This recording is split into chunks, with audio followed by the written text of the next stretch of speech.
Good morning, everyone. My name is Carrie Andrews, and it's my pleasure to welcome you to this online service of Quimper Unitarian Universalist Fellowship, a loving, spirited, and inclusive community. While our physical sanctuary is located in Port Townsend, Washington, this online community now extends far beyond the coordinates of the local map. Wherever it is that you happen to be today, we're glad you're with us. Our speaker this morning is this congregation's Minister Emeritus, Bruce Bode, who is standing in for our minister, Kate Lohr, who this week has been visiting with her mother, who is in ill health. In a moment, we'll be lighting the chalice here in the sanctuary, and you are most welcome to light a candle wherever you may be. But in the meantime, let us pause to bring ourselves fully into this moment with the ringing of our chime.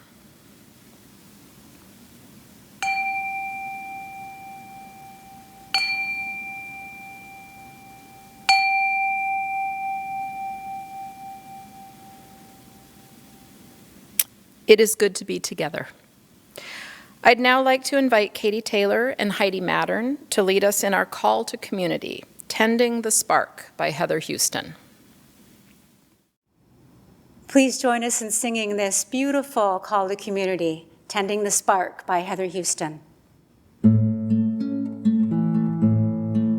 And we will care for each other as the world around us unravels, and we will tend to the spark of hope that lives within our grieving hearts. And we are here now in this present moment, lifting our voices and hearts. And we are here now, we have come together, we are tending a spark of hope.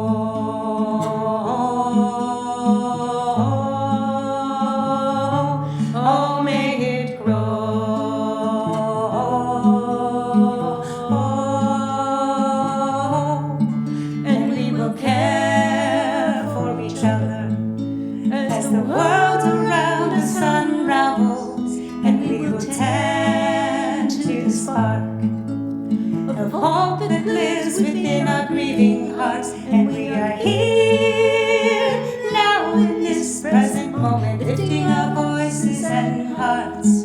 And we are here now, we have come together, we are tending the spark of hope.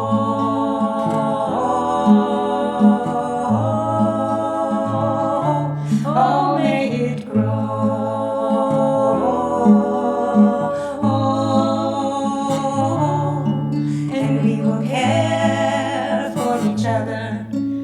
The world around us unravels, and we will tend to the spark of hope that lives within our grieving hearts. And we are here now in this present moment, lifting our voices and hearts. And we are here now, we have come together, we are tending the spark of hope.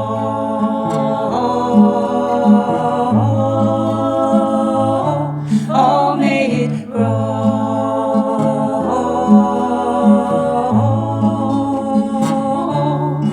and we will care for each other. Thank you, Katy and Heidi. And it's now time to light our Congregational Chalice, and we invite you in your home to light your own chalice or candle, following our chalice lighting words, which this morning are from the Reverend Gordon McKeeman. These words: deep calls unto deep, joy calls unto joy, light calls unto light. Let the kindling of this flame rekindle in us the inner light of love, of peace, and of hope.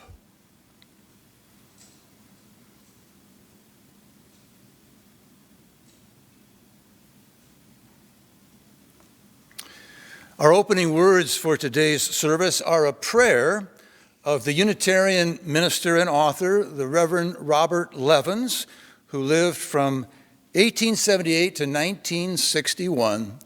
this prayer.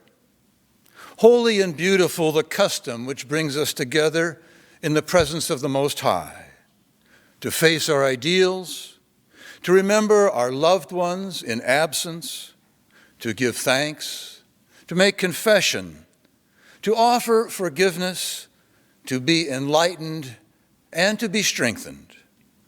Through this quiet hour breathes the worship of ages, the cathedral music of history. 3 unseen guests attend: faith, hope, and love. Let all our hearts prepare them place. Amen. We are entering a time of year where the earth grows colder, the animals begin to hibernate, and the days become continually shorter. We've also come to the time in which we light a new candle each Sunday until Christmas Eve. The flame of each new candle reminds us that something is happening now, but something more is still to come. The light of these candles grows brighter and brighter each Sunday, guiding us toward deeper faith, increased hope, shared joy, and more love. Last week we lit the candle of faith. This morning, we will light our second candle, the candle of hope. I'd like to invite Willow Parvati and Ari Baker forward at this time.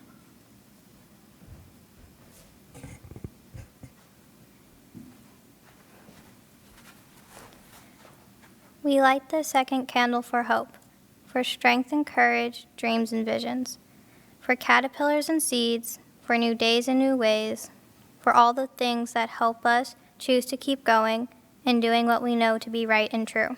We light this candle for hope.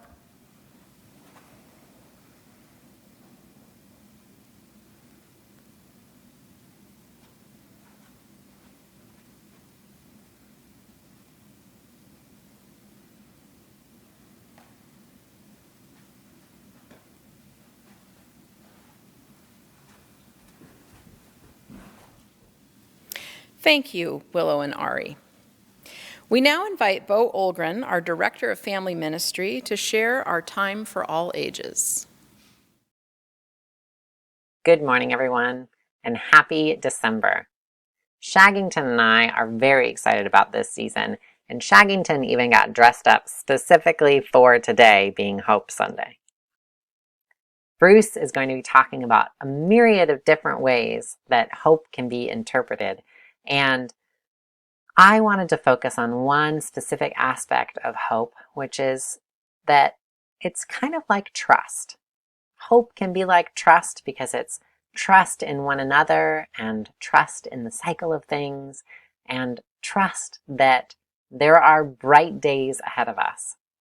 And I thought of this story called Little Tree by Lauren Long that's about that letting go of our fear and having the courage to have hope. So this is Little Tree.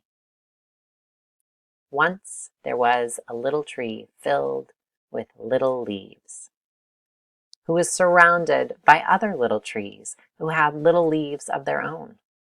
In the heat of long summer days, Little Tree's leaves kept him cool. And the squirrels would climb up his branches to play, and the morning dove landed in him and sang her fluty song. The little tree was sure to grow up big and strong. Autumn arrived, and cool winds filled the air. The wind tickled Little Tree as it passed through his branches and ruffled his leaves. The air grew cold, and the leaves on all the trees changed color, becoming yellow, red, and orange. Then, one by one, the trees began to drop their leaves. But not Little Tree. He just hugged his leaves tight. "Hello, Little Tree," said a squirrel. "You're supposed to drop your leaves now." But Little Tree was unsure. What would he do without his leaves? Winter came. "What are you doing with your leaves still on?" asked the doe, and Little Tree just hugged his leaves tight. Springtime arrived, and the little forest burst into life again. The other trees grew bright with new leaves. The squirrels played in their branches, and Little Tree could hear the mourning dove singing her fluty song. The seasons continued to come and go. "Little Tree," quacked a duckling, "your leaves are brown. Are you feeling sick?" A fox said, "Little Tree, it's autumn. It's time for you to drop your leaves. You can do it. Ready? 1, 2. But Little Tree just hugged his leaves tight. All around, the forest grew and grew. One summer, Little Tree could no longer feel any sunlight. The squirrels played high above on the broad, tall trees, and the mourning dove sang so far away that he could hardly hear her fluty song. Autumn came again, and leaves began to blanket the ground. Little Tree looked up at the other trees, at their branches reaching high into the sky, and he remembered when the trees had all been his size. And then he let go. As his last leaf floated to the ground, for the first time, Little Tree felt the harsh cold of winter. But in time,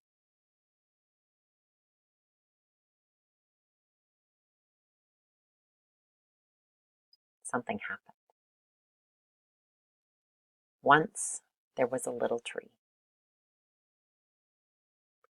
Hope can be hard to find sometimes, but knowing in the cycles of life and trusting in one another, we can always find our way through. Thank you, Beau. What I'd like to do now is acknowledge and welcome those of you who are visiting today. If you're a newcomer or are returning from being away a while, please say hello in the live chat section on the right side of your screen. We'd love to know your name and where you're from so we can get to know you better. There's always a lot happening at QUF. If you haven't done so, please check out our website at QUF.org for a whole host of free online classes, events, and groups. We also hope you'll consider joining us for some coffee hour conversation after the service. Just look for the link that'll be posted in the comments section at the end of the service. And lastly, if you find this service useful or inspirational, hopefully both, we hope you'll share the link with your friends and family. So welcome, everyone. We're glad you're here with us today. It's now time for the offering. Today, we will do our monthly Hope offering. Hope stands for Helping Our People Eat, and the money raised today will go to our local food banks.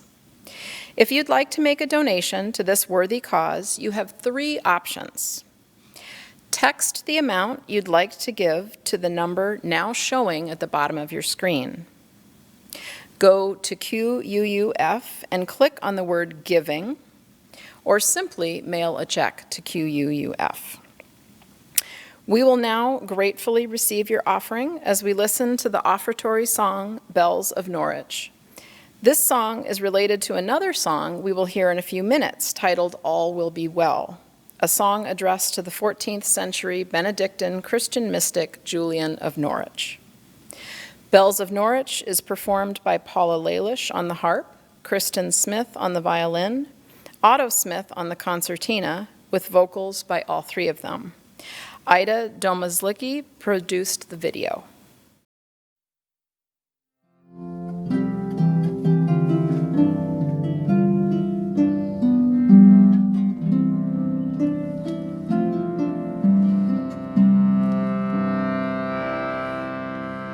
Loud are the bells of Norwich, and the people come and go.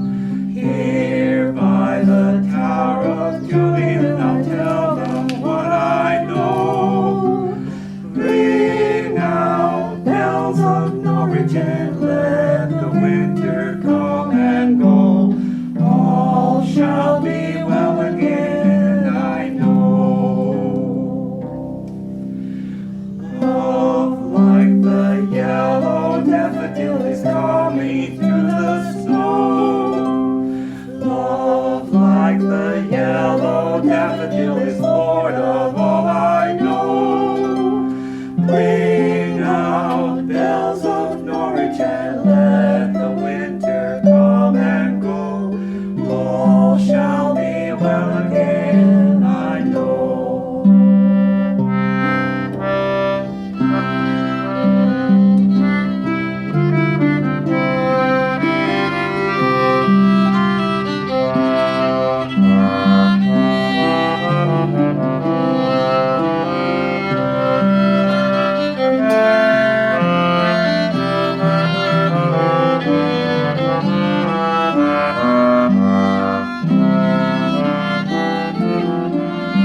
One announcement from our ALPS committee this morning.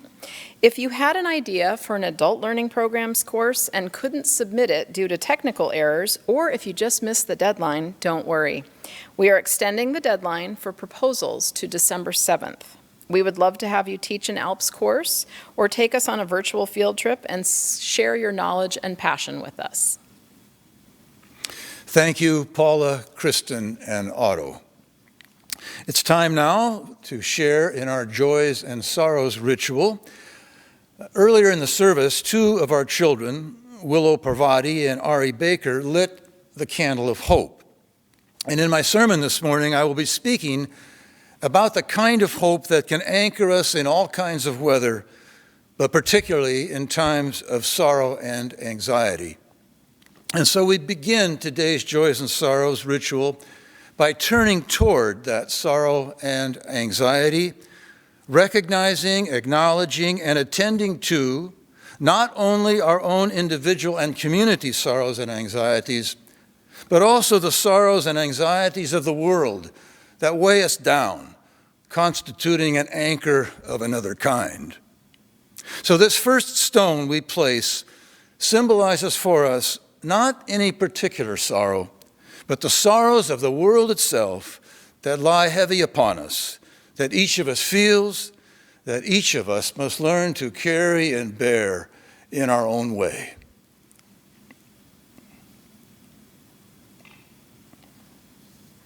And now within our congregation, we light a candle of sorrow for David Hundhausen, whose sister Barbara Hundhausen died on November the 25th at San Juan Villa, the memory care facility here in Port Townsend, where she had been living since this past May.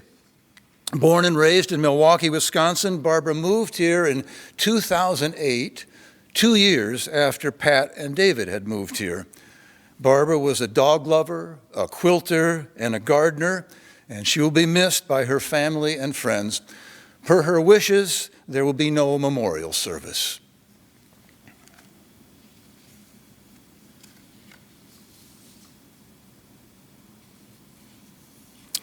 We light a candle of love and care for our minister, Kate Lohr, who this past week has been visiting with her mother, who is ill with cancer and in the final weeks and months of her life. Kate returned to Port Townsend this past Friday, where she is in quarantine, working remotely from her home. Kate, we hold you and your mother in our thoughts and prayers in this tender and challenging time.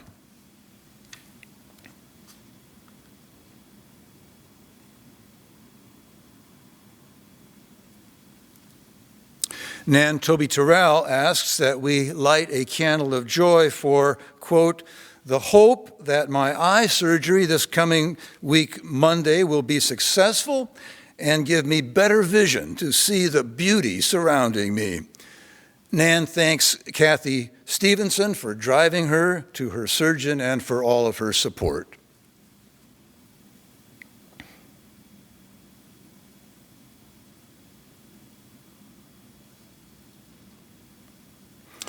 Susan Pratt writes that, quote, we have a joy to share with the congregation. Dick, that's her husband, Dick Williams, now seems to have completely recovered from the COVID-19 and has largely recovered from the stroke as well. He sincerely appreciates all the sympathy notes and good wishes he received from the congregation at QUF. He further hopes that it will be a long time before he needs to ask you again. We light a candle of joy and gratitude for Dick Williams and Susan Pratt.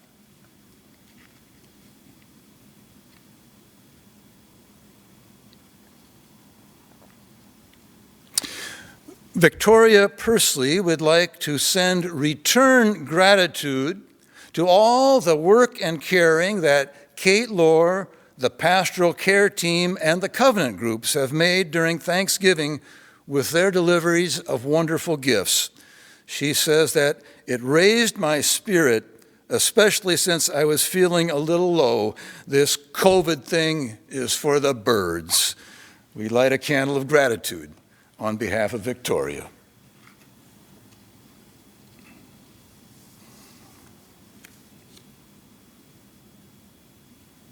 And we light a candle for Walter Parsons, who celebrated his birthday this past Tuesday. Happy birthday, Walter. We light a candle of joyous celebration for you.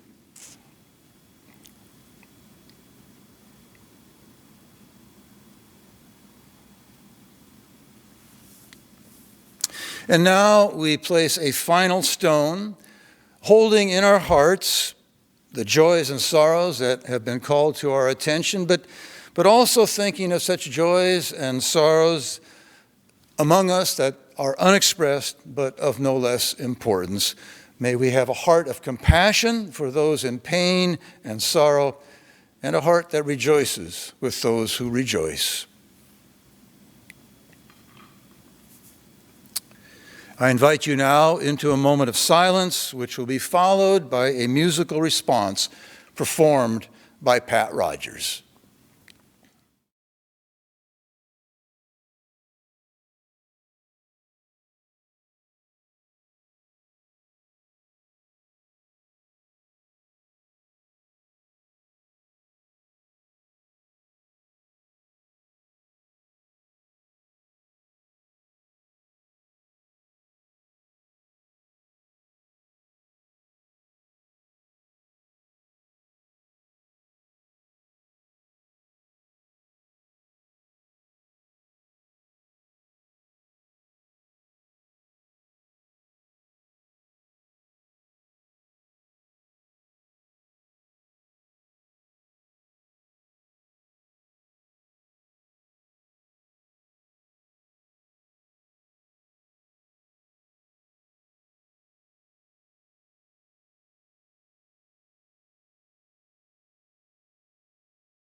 On this Sunday, when we light a candle to hope, I will distinguish between hope with a capital letter H and hopes with the lowercase h.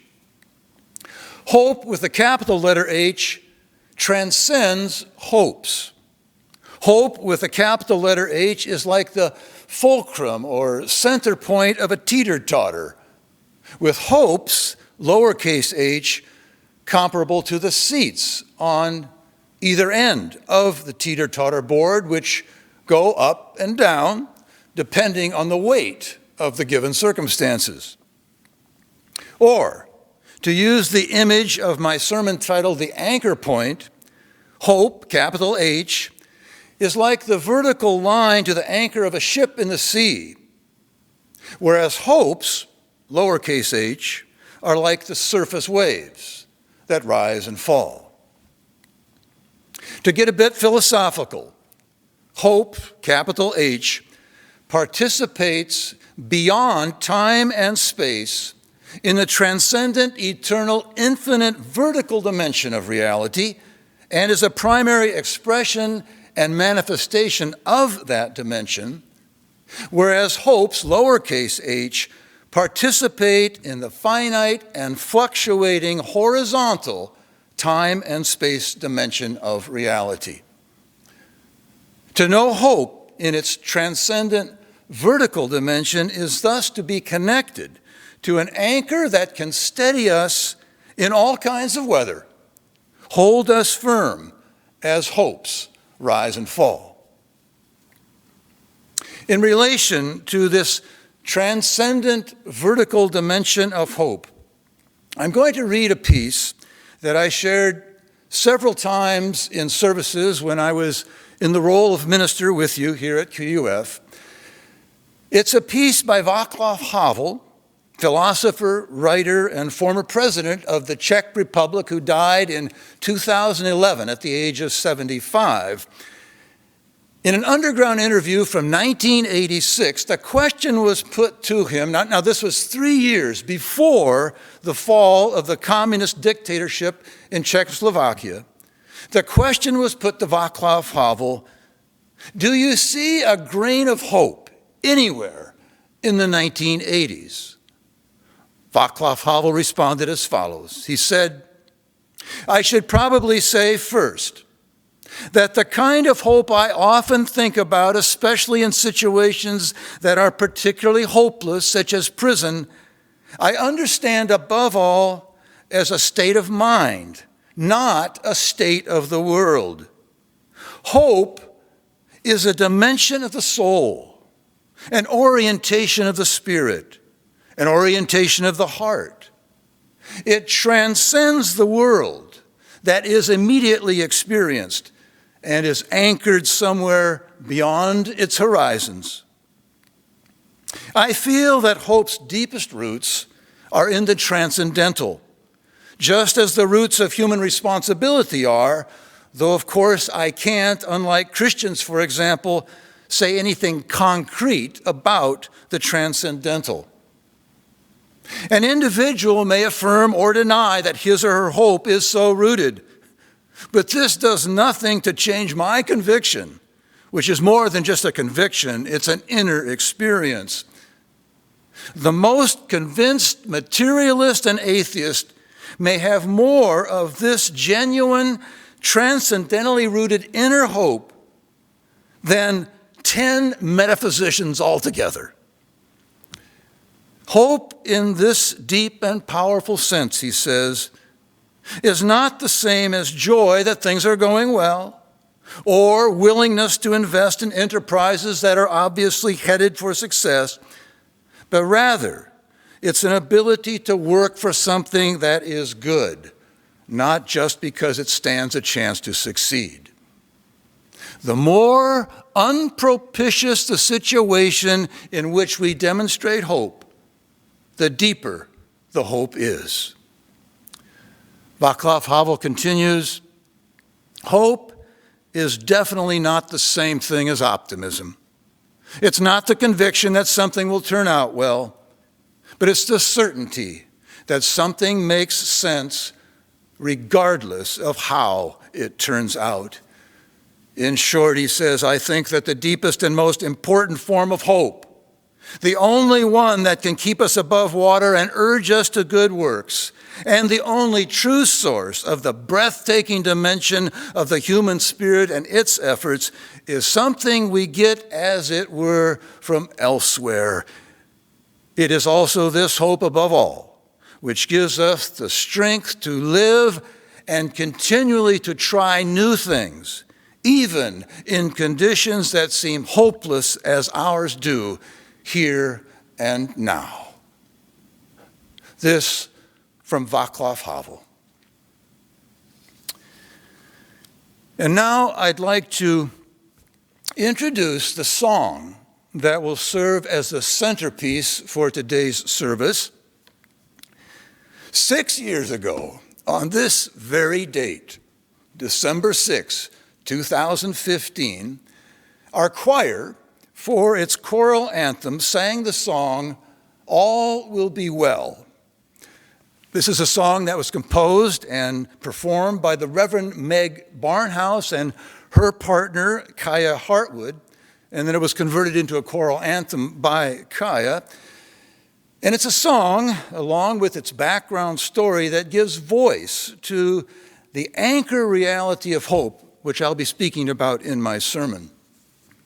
Now, Meg Barnhouse, the composer and singer, is a very, very talented Unitarian Universalist minister. She's currently the senior minister at the First Unitarian Universalist Church in Austin, Texas. And I heard Meg and her partner Kaya sing this song a little over 6 years ago at our annual Fall Ministerial Professional Days chapter meeting, which was held near Tacoma. The words of the refrain of this song are, all will be well, and all will be well, all manner of things will be well. These words come from the Christian mystic Julian of Norwich. Thomas Merton called her the greatest of English mystics, and she is revered with feast days in Roman Catholic, Lutheran, and Anglican traditions.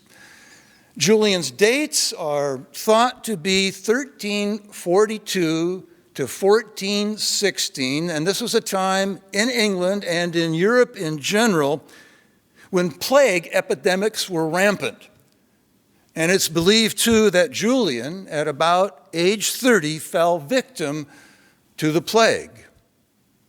As the story goes, upon her deathbed, her parish priest came to administer the last rites of the Catholic Church, holding as part of the ritual a crucifix in the air above the foot of her bed. Julian later reported that she was losing her sight and felt physically numb. But as she gazed on the crucifix, she saw the figure of Jesus begin to bleed. And then, over the next several hours, she had a series of 16 visions of the Christ. And by the time these visions ended, she had recovered. During these visions, Julian was overwhelmed by an experience of divine love and a vision of God as Father Protector, Mother Creator, and Lover. The sweet words that were revealed to Julian were these: I am the power and goodness of fatherhood. I am the wisdom and lovingness of motherhood. I am the light and grace, which is all blessed love. And to the question, if God is love, then why is this such a troubled world and so full of suffering? To that question, Julian heard her God saying, you will not be overcome. God did not say, you will not be troubled, but God said, you will not be overcome. And it was in this context also of this question that Julian heard the words for which he is most well known, words which some of you may remember from T.S. Eliot's famous poem, Little Gidding, all shall be well, and all shall be well, and all manner of things shall be well. We're going to listen now to Meg Barnhouse and Kaya Hartwood sing this song, which is addressed to Julian of Norwich. The video, which includes the printed words of the song, was created by Marty Kuzmirsky.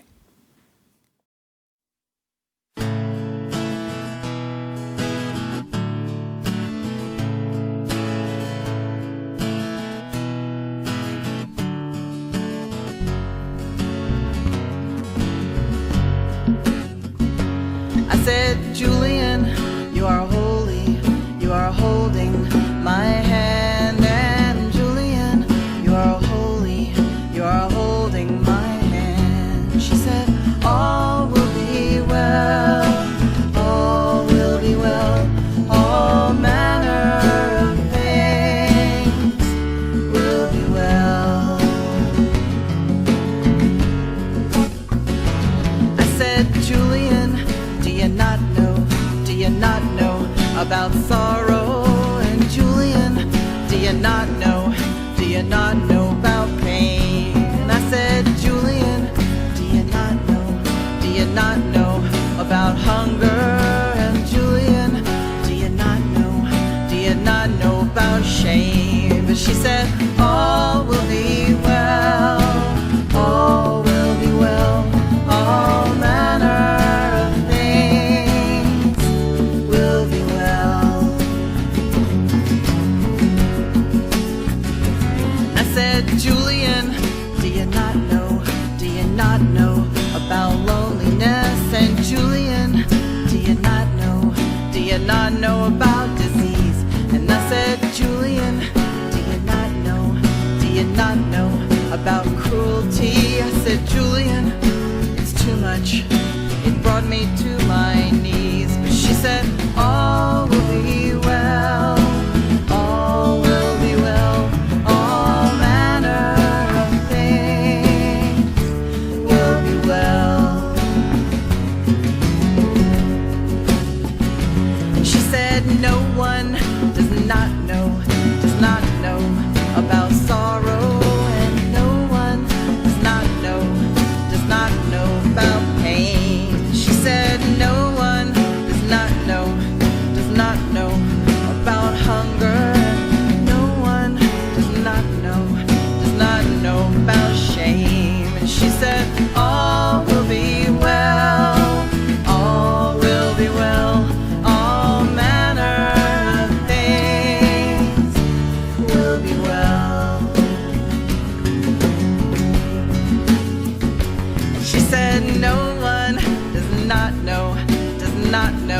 about loneliness, and no one does not know about disease. And she said, no one does not know about cruelty. She said, I know, it's too much. It brought me to my knees, where I heard, all will be well, all will be well, all manner of things will be well. I said, Julian, you are holy, you are holding my hand, and Julian, you are holy, you are holding my hand. She said, all will be well, all will be well, all manner of things will be well. And she said, baby girl, do you not know about tenderness? She said, baby girl, do you not know about friends? And she said, baby girl, do you not know about the spirit? She said, baby girl, do you not know it's only love that never ends? And so all will be well, all will be well, all manner of things will be well. And so all will be well, all will be well, all manner of things will be well.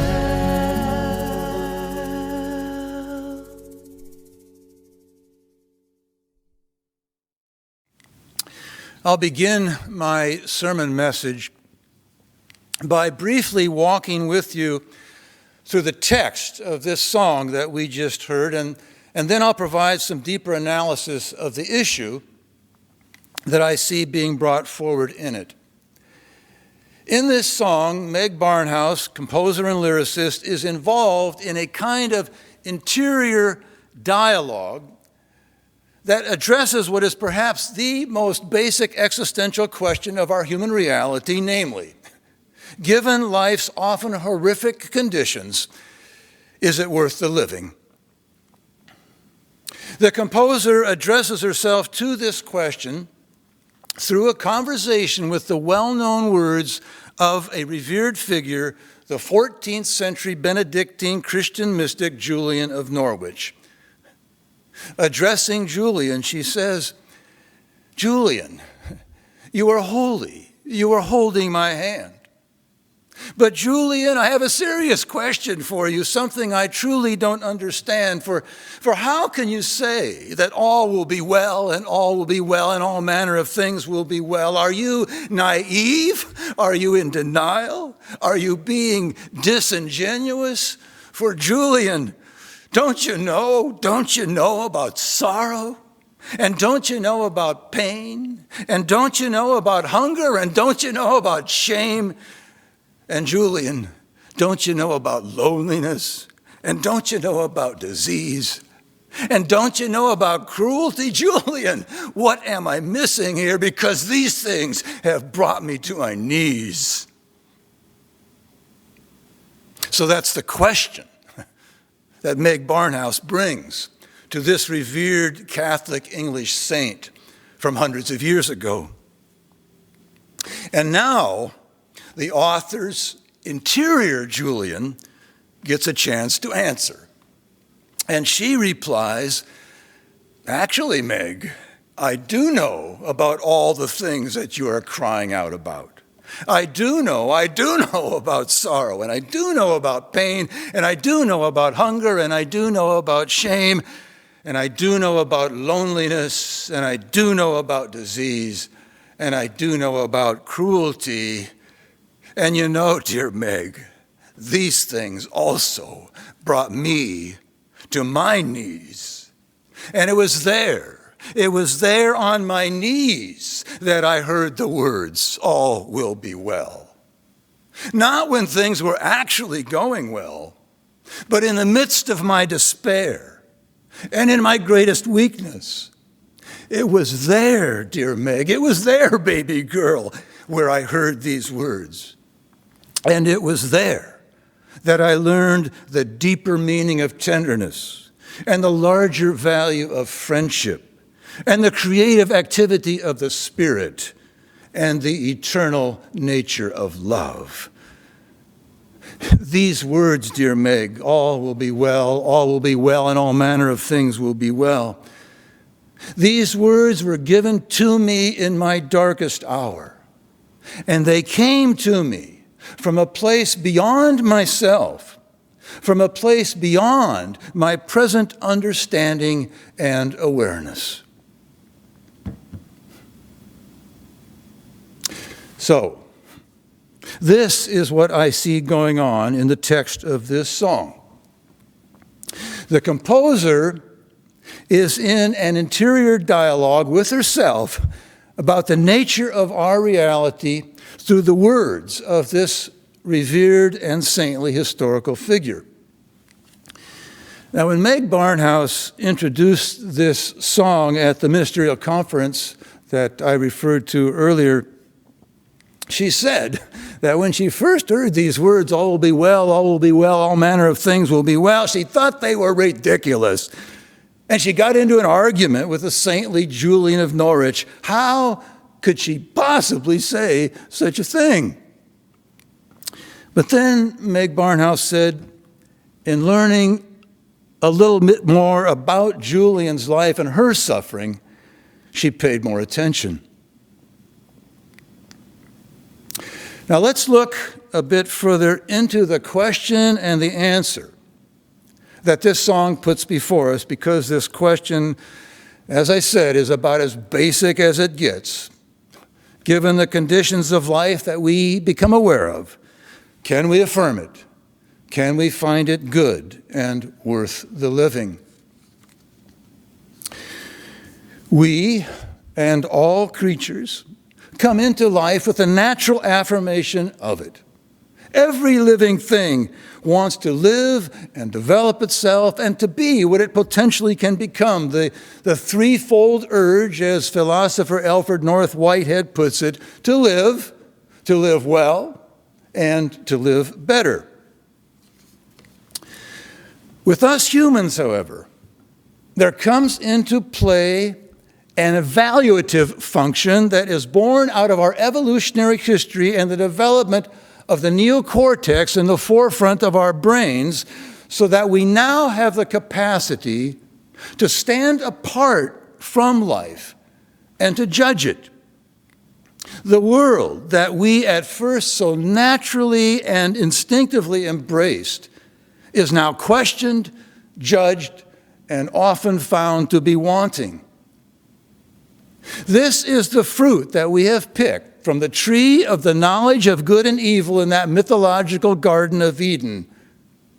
That mythological story symbolizes our separation from the instinctive life and our natural affirmation of life, because now, to our ego minds, all is not well. Life to our ego minds is split, divided, polarized, and necessarily so, because we see clearly how this life and this world could be, should be better than it is. Oh, so very much better than it is. Thus, the natural instinctive affirmation we felt for life has become a question, an issue, and it's an issue that is ever before us, always, so that now, if we are to affirm the world, it has to be done spiritually and consciously, not just naturally and instinctively. And the question is, can we, will we affirm life and find it good in the midst of the conditions as we experience them and as they are cataloged in that song: sorrow, pain, hunger, shame, loneliness, disease, cruelty, and other similar vexing concerns? Can we say and believe, along with Julian of Norwich, that all will be well, all will be well, all manner of things will be well? What would it take, what does it take on your part to say, to believe, and to feel that.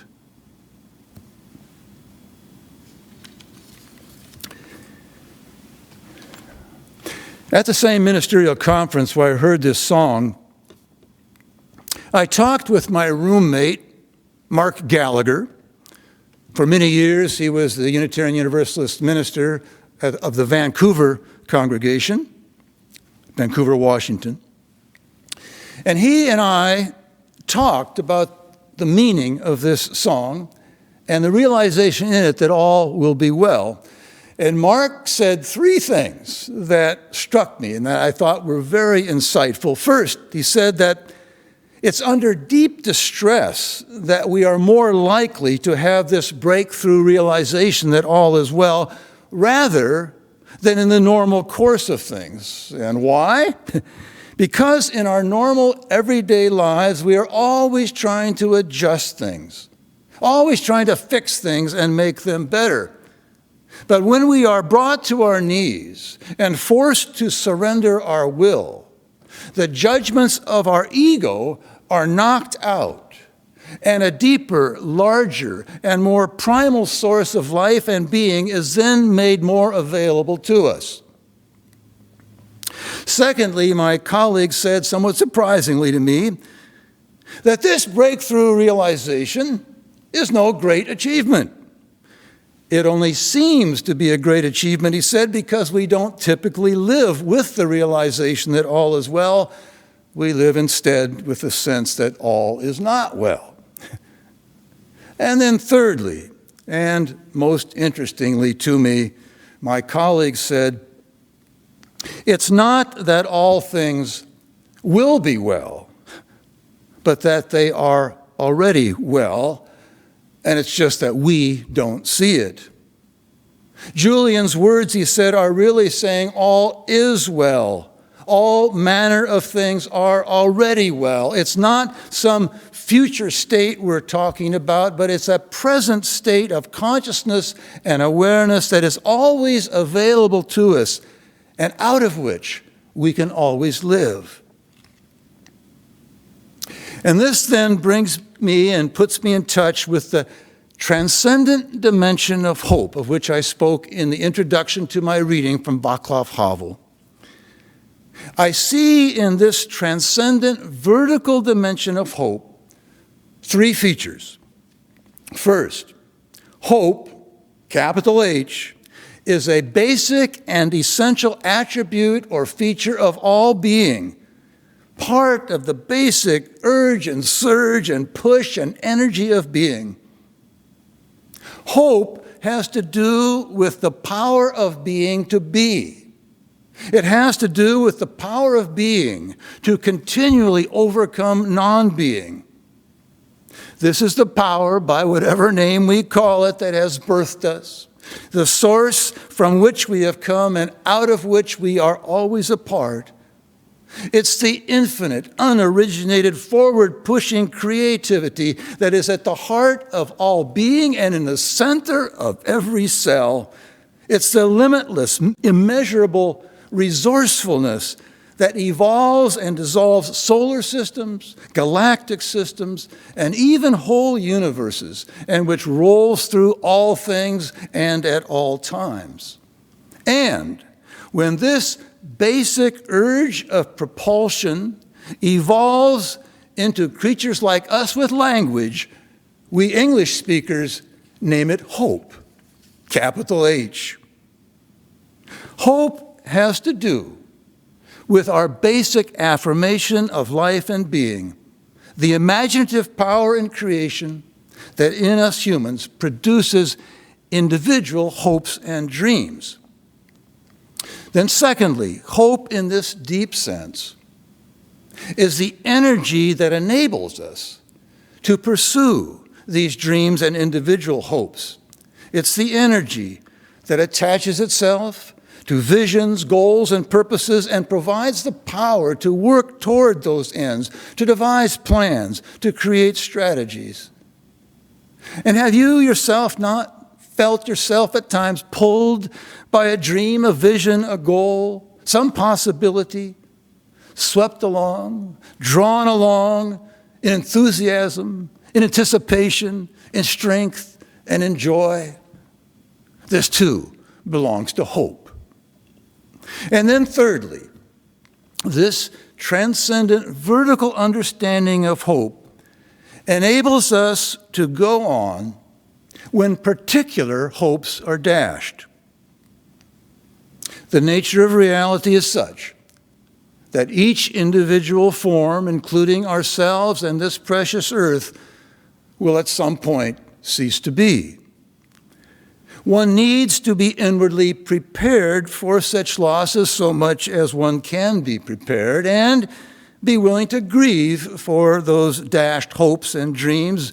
I call this giving the ego its rights, allowing it the time and space to grieve and repair itself, so that ultimately it can find its way to that transcendent power that is beyond our grief, underneath our sorrow. And it's the power that can carry us through. It's the power that we name hope with a capital H. And so, the shattering of a particular hope is not the shattering of hope as such. Now, the ego might sometimes think that, but the hope that I'm talking about this morning is stronger than any particular hope, and it's stronger than any particular attachment. Hope is that power that enables us to detach from any particular goal and to still go on. Because when an individual hope is shattered, and when all individual hopes have ceased to be, hope itself remains, that deep urge and surge and push at the center of being itself. Let me give you what might seem a rather radical and disturbing illustration of this shattering of hopes.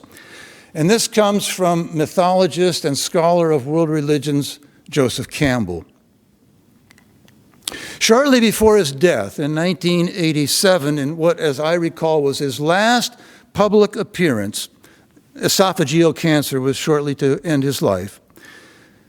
Shortly before his death in 1987, Joseph Campbell was present as part of a group of panelists that had entered into somewhat of a hand-wringing, anxiety-producing discussion about the grave nuclear and environmental threats facing us, as well as all the other social, economic, and political problems that the world was facing then, and still, of course, today. But finally, at one point, Campbell, perhaps a bit exasperated, blurted out, "Well, suppose the world blows up. So what? Just absolutely so what?" As you can imagine, his fellow panelists were a bit taken aback and went suddenly silent. It was a conversation stopper for sure. So what did Campbell mean by this statement? Certainly Joseph Campbell did not want the world to blow up. He loved his life. He loved the world. However, at the same time, he was free from it. Campbell had found an identity and a trust that could let go of all that he loved and lived for, a kind of hope that went beyond his individual destiny and that of his family and friends, a hope that went beyond even the destiny of our civilization, our ecosystem, our earth, and even our universe. As I see it, Campbell had made a connection with, had put his faith in, the creative power of all being, which transcended the boundaries of all that he presently loved and cared about. At bottom, he understood and experienced that he was part of an ongoing creative process that was infinite and eternal. Tat tvam asi, he would say, quoting the Hindus, "Thou art that. You are a part of that." And what I understand Julian of Norwich to be saying and Meg Barnhouse to be singing about is that to the extent that we can mentally and spiritually identify and experience our connection to this ultimate source of being, then all will be well, all is well. This I wish to say to you in these strange and trying times is the anchor point, the anchor reality that our spirits must be tied to if we are to find our way in life. To connect at this transcendent level is to center, ground, and anchor ourselves in a place from which we can live anything. An attachment to the deeper reality of hope, where one may be cut, but not to the core, not to the center of one's being, which is where hope itself resides. And out of that deep center of our being, a center that is connected to all being, new hopes and new visions are born and arise. For hope continually sends out its energy to lift a life and to transform a situation. Hope looks for the possibilities in each situation, not clinging to what has been, not ultimately concerned for what might be, but moved by its inner necessity. It gives us the power and the courage to go forward.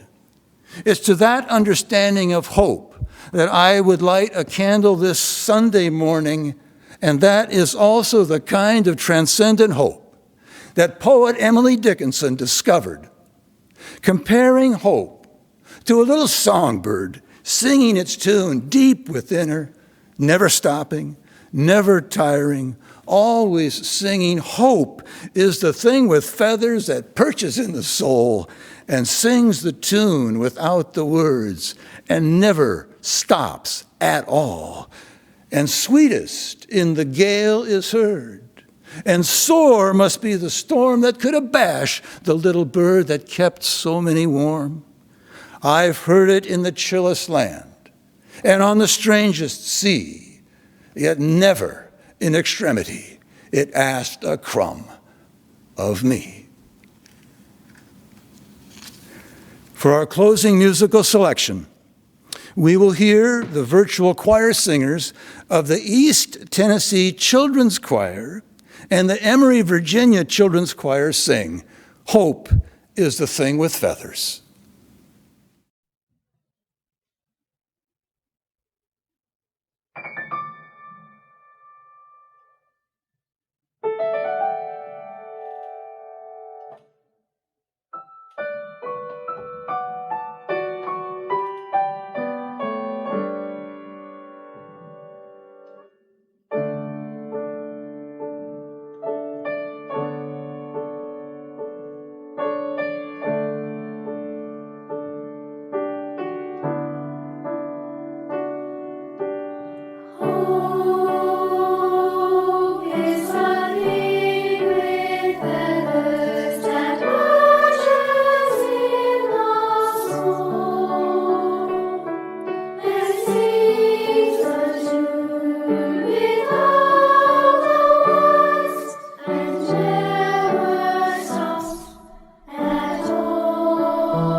I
now invite you to join in our chalice extinguishing words.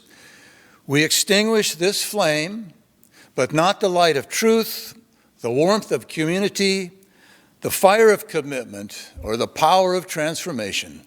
These we carry in our hearts until we are together again.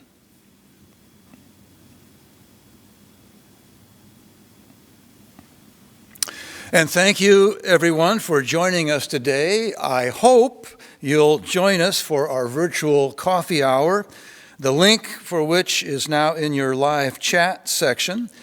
And to close, let us turn our attention to Katy and Heidi and Kristin as they play our postlude, another rendition of Tending the Spark.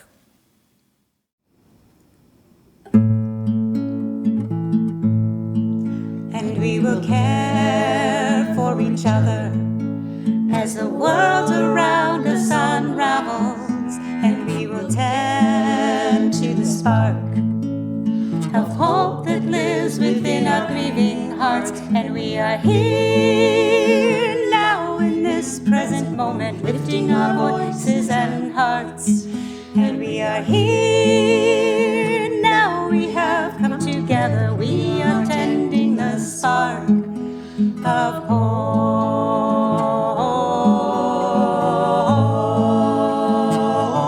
Oh, may it grow.